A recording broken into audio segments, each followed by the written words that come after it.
Under-19 world కప్లో రెండోసారి త్రిష ఆడడం, అంతేకాకుండా ఇండియా పేరు పూర్తిగా రెపరెపలాడించేలాగా త్రిష మంచి పర్ఫామ్ చేసి హైదరాబాద్ క్రికెట్ అసోసియేషన్ పేరుని, ఇండియా పేరుని కూడా పైకి తీసుకెళ్లడం, దీంతో పాటు ధృతి కూడా మంచి పర్ఫామ్ చేయడం, వీళ్ళిద్దరు కూడా హైదరాబాద్ క్రికెట్ అసోసియేషన్ కి మితాలి తర్వాత వీళ్ళిద్దరు కూడా అంత పేరు తీసుకొస్తారని, వీళ్ళిద్దరికి ఫ్యూచర్ మంచి ఫ్యూచర్ ఉంటుంది.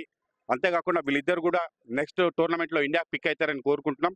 వీళ్ళందరికీ మా అపెక్స్ టీమ్ తో మాట్లాడి వీళ్ళకి నగదు బహుమతి కూడా ఇప్పించడానికి ప్రయత్నం చేస్తాం. అంతేకాకుండా బీసీసీఐ నుంచి కూడా మంచి అప్రిషియేషన్స్ వస్తున్నాయి.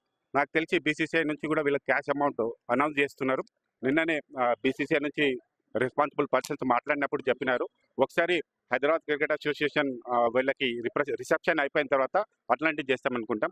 అట్లా కాకుండా ఈసారి హైదరాబాద్ క్రికెట్ అసోసియేషన్ తరఫున అవార్డ్ ఫంక్షన్ కూడా చేస్తున్నాం.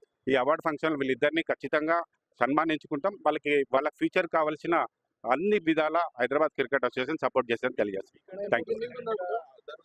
పాత పెండింగ్స్ ఏవైతే ఉన్నాయో అన్ని పేమెంట్స్ ఇచ్చేస్తున్నాం. త్రిష కూడా ఏదైతే అనౌన్స్ చేసిందో అది అపెక్స్ లో మాట్లాడిపోయడానికి ప్రయత్నం చేస్తాం. అంతేకాకుండా ఇప్పుడు కూడా అపెక్స్ లో మాట్లాడిన తర్వాత త్రిషకి అండ్ ధృతికి కూడా మంచి క్యాష్ అవార్డ్స్ అనౌన్స్ చేయబోతున్నాం.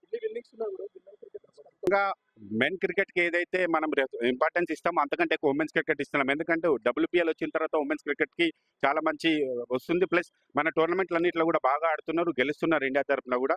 అంతేకాకుండా మేము ఈసారి ఉమెన్స్ లీగ్ కూడా స్టార్ట్ చేసినాం హైదరాబాద్ క్రికెట్ అసోసియేషన్ లో. అంతేకాకుండా ఈసారి TPL Telangana premier league crickets men's కు స్టార్ట్ చేస్తూ ఉమెన్స్ కూడా స్టార్ట్ చేయబోతున్నాం. ఉమెన్స్ క్రికెట్ కూడా సమానంగా ఉమెన్స్ అండ్ మెన్స్ సమానంగా తీసుకుంటాం.